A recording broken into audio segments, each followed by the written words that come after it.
Bonjour à tous, j'espère que vous allez excellemment bien. Aujourd'hui on se retrouve pour parler MotoGP, pour faire le débrief du dernier Grand Prix d'Allemagne de MotoGP. N'hésitez pas à vous abonner à la chaîne, n'hésitez pas à réagir dans les commentaires, n'hésitez pas à mettre un pouce bleu et à partager la vidéo si vous pensez qu'elle peut intéresser votre entourage. Débrief du Grand Prix d'Allemagne, je rappelle que le Grand Prix d'Allemagne qui avait été annulé l'année dernière, ça veut dire qu'on n'était pas allé sur le Sachsenring depuis 2 ans et pourtant c'est un circuit qui est assez étonnant, le Sachsenring, avec bien entendu cette waterfall, voilà, cette chute comme ça assez vertigineuse en pleine forêt. Vous avez également un circuit qui est très difficile, très technique. C'est vraiment un circuit atypique dans la saison MotoGP. C'est vrai que ça m'avait manqué l'année dernière. Et puis c'est le circuit Marc Marquez. Et pour Marc Marquez, c'est un vrai test, cette piste-là, parce que s'il n'était pas performant, eh bien, on aurait encore plus dit que Marc Marquez était complètement fini, alors que là, on pourrait presque se demander si Marc Marquez n'est pas de retour, si el campione n'est pas de retour. He's back, Marc Marquez. On a mélangé 150 langues dans une introduction de vidéo, c'est fantastique. Et on voit mon grand talent pour les langues étrangères. La note du Grand Prix, tout de suite. Moi j'ai mis 13 sur 20, ce qui est, je crois, pas la meilleure note que j'ai mis depuis le début de saison. Alors, j'ai pas fait un tableau, j'aurais dû faire un tableur sur les notes. Moi j'ai mis 13 sur 20. Pourquoi ? La course a été intéressante, les qualifs ont été intéressantes encore, avec un super Alex Espargaro notamment. Il y a eu énormément de chutes aussi, ce qui montre que c'est un circuit qui est difficile. Le circuit est passionnant. Le Grand Prix un peu moins, parce qu'on a eu un Grand Prix comme on pouvait avoir en 2019, notamment sur la saison 2019, c'est-à-dire avec un Marc Marquez dominateur. Et c'est vrai que par rapport aux dernières courses, on a eu énormément de dépassements. Notamment, bon, le Grand Prix de France, c'était un petit peu particulier, c'était un flag to flag, mais même au Portugal, où il y avait eu des Grands Prix avec beaucoup de bagarres. Là, c'était un peu moins le cas. On a eu un peu moins de gros dépassements. Après, le Grand Prix reste intéressant. Je mets un 13 sur 20 parce que pour moi, un 13 sur 20, c'est un Grand Prix solide. Voilà, le mec est solide. Et c'est une performance de qualité quand même. Mais c'est vrai que j'avais des attentes un peu élevées sur les Sachsenring. Alors peut-être que voilà, certains ont passé des bons moments. Autant j'ai beaucoup plus de mal à comprendre les gens qui ont passé un bon moment devant le Grand Prix de France de Formule 1, autant passer un grand moment sur ce Grand Prix d'Allemagne. Moi, je me suis pas ennuyé sur ce Grand Prix d'Allemagne. Mais au bout d'un moment, tu te dis « Ah, j'aurais aimé qu'il y ait un peu plus de bagarre, des mecs qui arrivent à suivre le rythme de Marc Marquez. » Voilà. Je passe tout de suite au bilan des Bleus. Du côté du bilan des Bleus, on va commencer avec Johann Zarco. Je commence souvent avec Johann Zarco. Je suppose que j'ai une préférence par rapport à Fabio Quartararo, mais bon, voilà. Souvent c'est comme ça. Johann Zarco, pole position, ça c'est très bien. Très bon samedi de la part de Johann Zarco, une magnifique pole position, malgré une chute dans le final des qualifications. Ce qui était en fait un peu le prémisse des difficultés qu'il aurait, je pense, sur le dimanche. C'est-à-dire qu'il n'était pas hyper à l'aise sur sa moto en fait. C'est-à-dire qu'il a réussi à faire une grosse qualification, parce que c'est un pilote qui est quand même très bon en qualification. Johann Zarco, il l'avait montré notamment à Bremo il y a 2 ans, avec la KTM notamment. Il a été très performant là sur cette piste, qui est pourtant une piste qu'il apprécie assez peu, il disait, qui convient assez peu à la Ducati, même si on s'aperçoit, grâce aux performances quand même des Ducati, même si elles ont été un peu plus en retrait que d'habitude, que la Ducati est une machine beaucoup plus polyvalente qu'auparavant, et beaucoup plus facile d'utilisation. Mais on l'a senti un peu plus en difficulté en course. Alors, il sauve quand même bien les meubles. Et c'est là où on voit qu'il a progressé par rapport à l'année dernière avec Avintia, où il en aurait peut-être trop fait avec Avintia l'année dernière, et il aurait peut-être chuté ou il aurait peut-être détruit son pneu. Là, il s'est dit, voilà, pour le championnat, il faut que je marque des points. Donc pour marquer des points, il faut que je reste sur mes 2 roues. Alors oui, je vais peut-être perdre des positions, mais c'est des points qui seront peut-être importants pour la fin de saison, pour un bon classement au championnat du monde. Parce qu'il faut déjà être dans cet esprit-là un peu comptable. Et je trouve que Zarco, de ce côté-là, était très bon. Dommage que la qualif fasse 8. Voilà, au final, comme résultat... 8, non, c'était 7. 7, 8. J'ai sur les résultats de qualif 8, non, bien 8. Avec un petit retard aussi sur Alex Espargaro. Voilà, il a un peu souffert pendant le Grand Prix. Donc il faudra trouver les solutions techniques sur des grands prix un peu plus courts. Notamment Styr Autriche, même si ce sont des grands prix Ducati, mais pourquoi pas en Aragon. Aragon est un circuit un petit peu technique qui ne convient pas forcément au Ducati, ou peut-être également sur d'autres pistes d'ici la fin de saison, notamment Valence aussi, qui a rarement été un grand prix fort pour Ducati. Voilà, dommage pour Johann Zarco sur ce week-end. Il y a de la frustration à la fin de ce week-end. Fabio Quartararo, la performance solide du Français qui conforte son avance au championnat du monde, parce que Miguel Oliveira, Marc Marquez, Brad Binder qui finit derrière lui sont des pilotes qui étaient assez loin au championnat du monde. Donc ça, c'est du bon travail de la part du Français qui conforte donc son avance, notamment sur Johann Zarco, notamment également sur Jack Miller, sur Pecco Bagnaia, sur Viñales aussi, en difficulté, même sur les deux pilotes Suzuki, Mir et Rins. Du côté de Fabio, on a bien senti que la YAM était pas forcément exceptionnelle sur cette piste, ce qui est un petit peu surprenant parce que le Sachsenring et Yamaha, alors certes, Honda a enchaîné les victoires avec Marc Marquez, mais c'est quand même un circuit où Yamaha a plutôt fait des belles performances sur les 15 dernières années du côté de ce circuit du Sachsenring. Mais la YAM n'a pas été très performante. C'est le seul pilote qui s'en sort, même avec la Yamaha. Viñales, Morbidelli et Rossi ont tous connu un Grand Prix difficile. Et du côté de Fabio, là encore, on a décidé de rester sur les deux roues avec quand même un bon rythme. Il n'a pas été embêté non plus par un scratch déficient sur sa combinaison. Ils ont renforcé le scratch, même c'est assez impressionnant. Ils ont mis un énorme scratch comme ça au haut de la combinaison pour pas avoir de problème, pour pas que ça se réouvre. Mais voilà, deuxième en qualif, troisième en course. Je crois qu'on peut pas être déçu de cette performance-là. Pour moi, si je devais noter comme pour la F1 ce que je fais avec la F1, ça vaudrait totalement un 15 sur 20 de la part de Fabio Quartararo. Donc bon week-end, voilà, avec une moto qui n'était peut-être pas exceptionnel, et puis un petit déficit moteur quand même, parce que le Sachsenring c'est quand même pas une énorme ligne droite, et pourtant il est arrivé à se faire dépasser par Bagnaia. Donc il faudra peut-être il faudra encore travailler sur le moteur cet hiver du côté de Yamaha, même s'ils sont champions du monde, parce qu'il y a encore des performances en retrait. On passe tout de suite aux pilotes au top. Du côté des pilotes au top, je commence avec, bien entendu, El Magnifico, Marc Marquez, il est de retour. La légende est de retour, la légende vivante, le monstre sacré, Marc Marquez. C'est son circuit, c'est sa piste, quoi. C'est sa piste fétiche. Il n'y a que Agostini qui a gagné plus de grands prix sur un même circuit. J'ai vu ça dans les statistiques, je ne sais plus où c'était. Agostini qui est, pour les plus jeunes d'entre vous, la légende de la moto, le Valentino Rossi, mais des années 60-70. Voilà. Agostini, qui a gagné dans toutes les catégories. Alors à l'époque, ça se faisait beaucoup, à l'époque du Continental Circus. Du côté de Marc Marquez, on a senti que cette victoire, c'était un soulagement.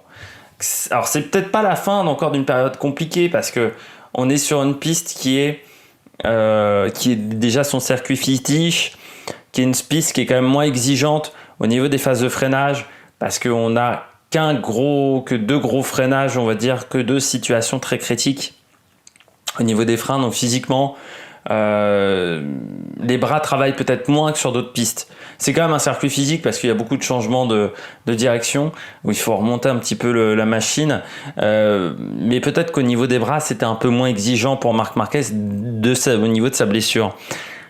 Moi, ce que j'ai aimé du côté du pilote espagnol, c'est qu'on a retrouvé le pilote qui domine, avec un rythme de course exceptionnel pendant tout le Grand Prix, avec un rythme hyper régulier. Il tournait en 1.24.1 pendant quasiment toute la deuxième partie de course.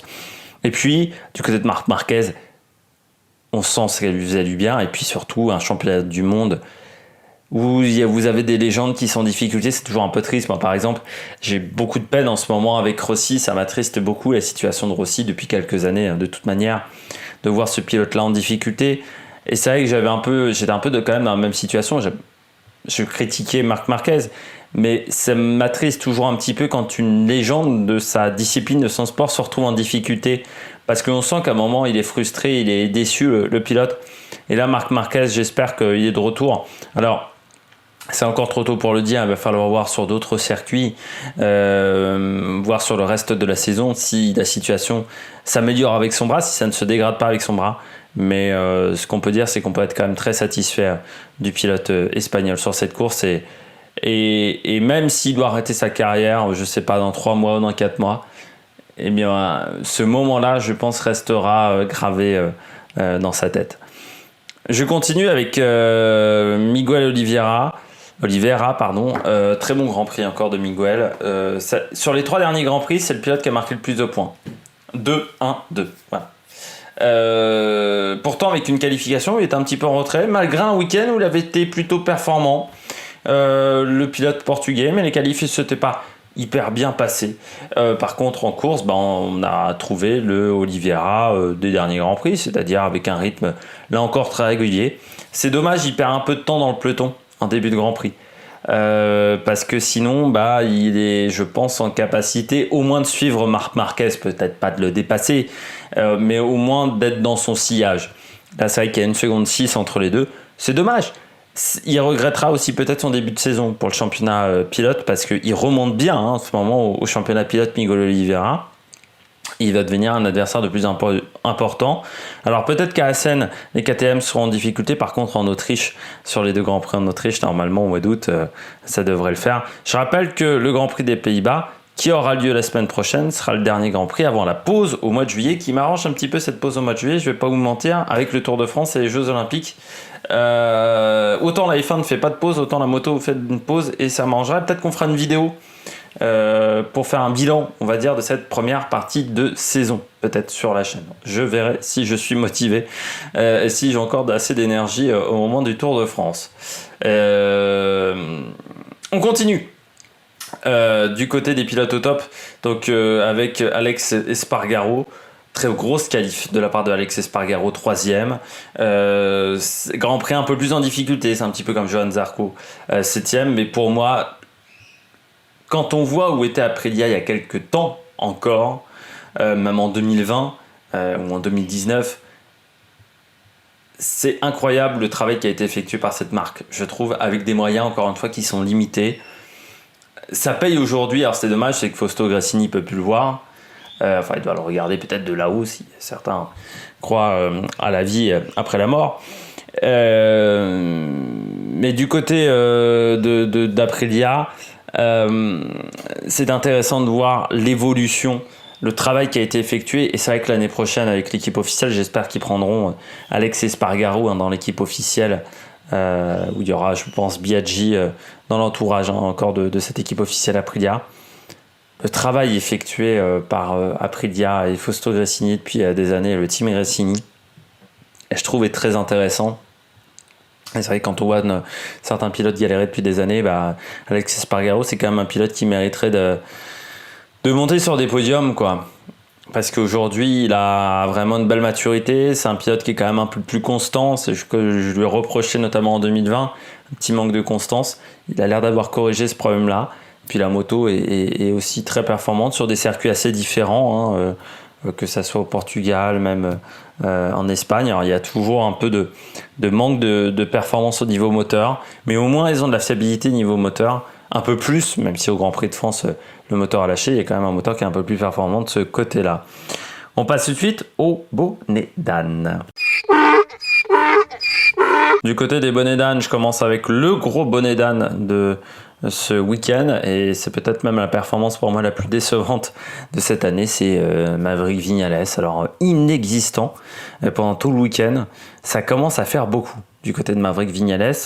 Je sais pas quelle est sa situation au niveau contractuel pour l'année prochaine au niveau de Maverick Viñales, mais il va falloir régler la situation très vite, parce que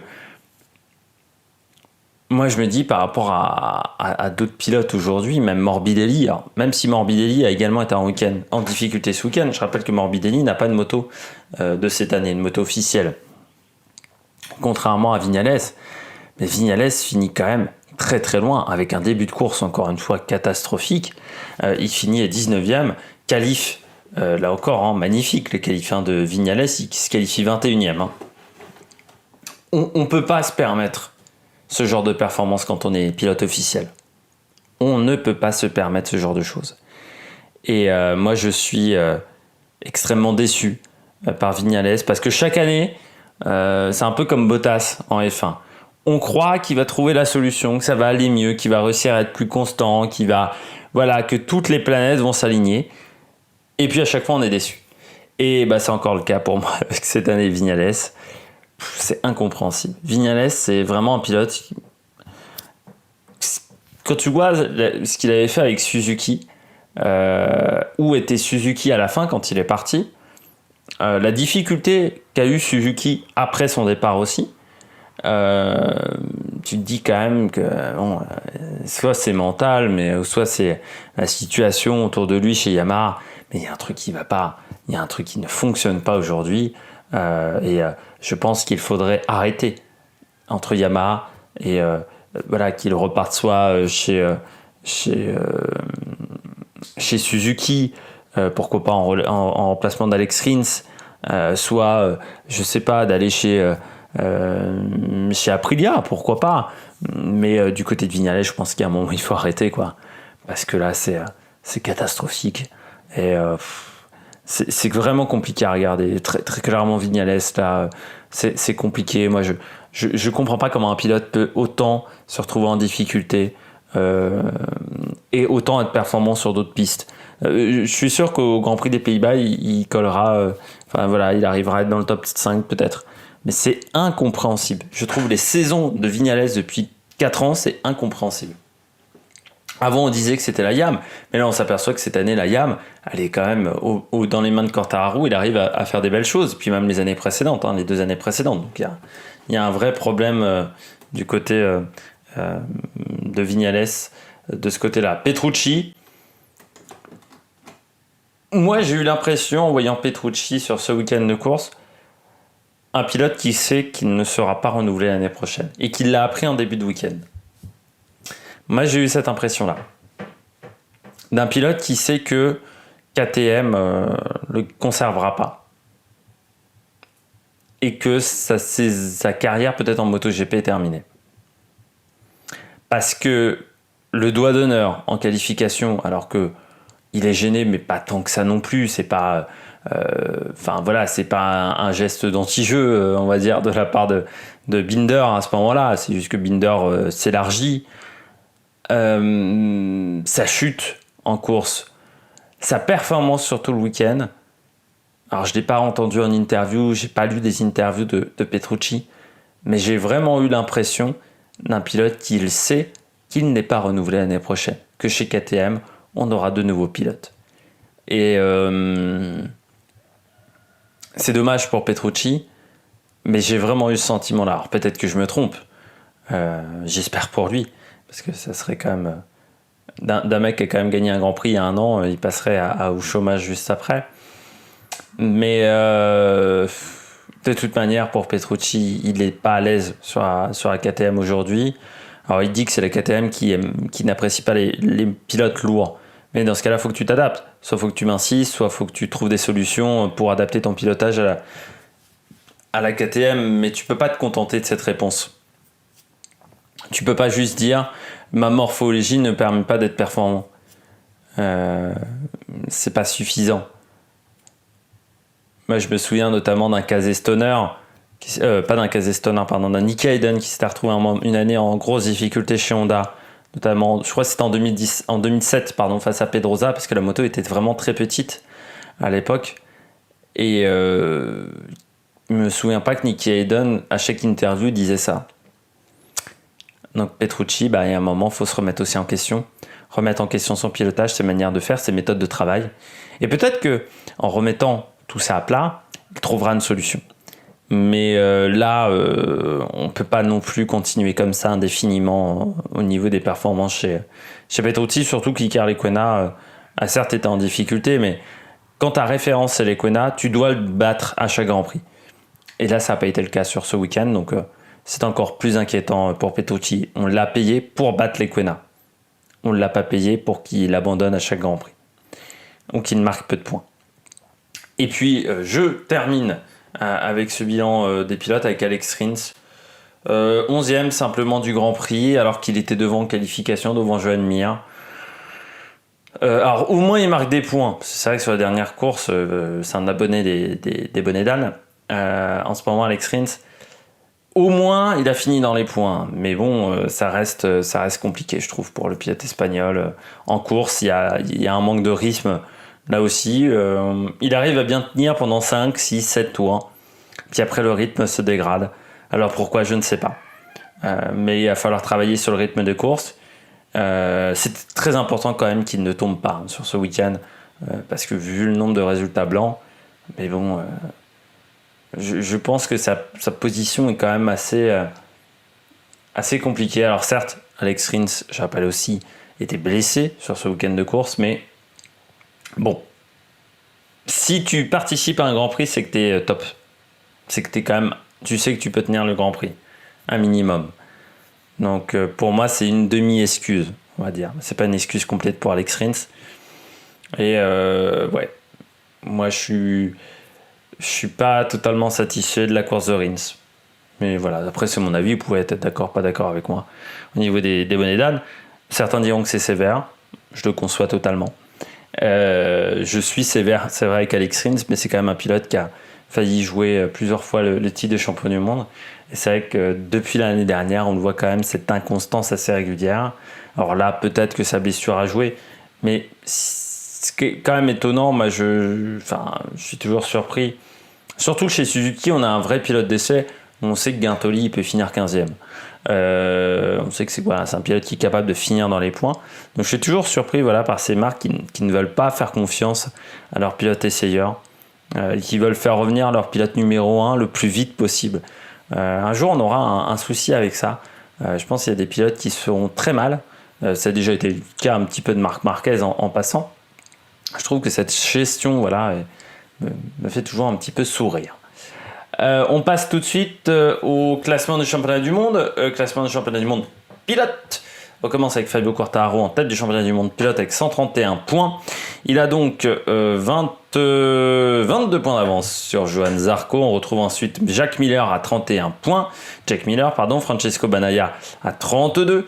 Puis Joan Mir, Maverick Viñales qui est maintenant avec seulement 75 points bien largués. Avec quasiment 50 points de retard. On retrouve ensuite Miguel Oliveira, donc qui remonte quand même au classement avec la 7e place. Puis Brad Binder, Alexis Espargaro, Marc Marquez 10e avec cette victoire qui fait du bien au moral. Du côté des pilotes débutants, Enea Bastianini est 15e, juste devant Jorge Martin, mais qui a pris une 12e place.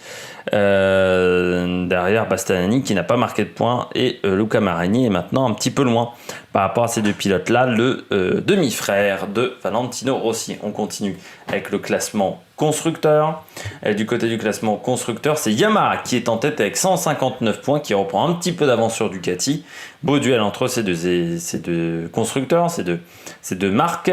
On retrouve ensuite KTM avec 103 points devant Suzuki avec 89 points, et puis Honda qui passe largement devant Aprilia et qui va peut-être pouvoir désormais menacer Suzuki s'ils arrivent à être plus réguliers sur la deuxième partie du championnat du monde. Classement équipe désormais, Yamaha en tête avec 206 points, 7 points d'avance sur Ducati. Beau duel là encore entre ces deux équipes. On retrouve ensuite Pramac, premier des teams indépendants, largement devant KTM, Suzuki, Honda, qui reprend du poil de la bête avec la 10e place également de Paul Espargaro, puis LCR Honda en difficulté notamment avec Alex Marquez, et puis Petronas, Aprilia, Avintia 10e et Tech 3 dernier avec 36 points seulement. Encore un 0 pointé du côté de Tech 3, ça fait 2 grands prix d'affilée avec 0 pointé. Ça commence à faire beaucoup pour l'équipe d'Hervé Poncharal. J'espère que vous avez aimé cette vidéo. Si vous avez aimé cette vidéo, n'hésitez pas à réagir dans les commentaires, n'hésitez pas à mettre un pouce bleu, n'hésitez pas à vous abonner à la chaîne, n'hésitez pas à partager la vidéo si vous pensez qu'elle peut intéresser votre entourage. Et puis nous, on se retrouve pour de nouvelles aventures sur la Méric Production. Ciao, ciao.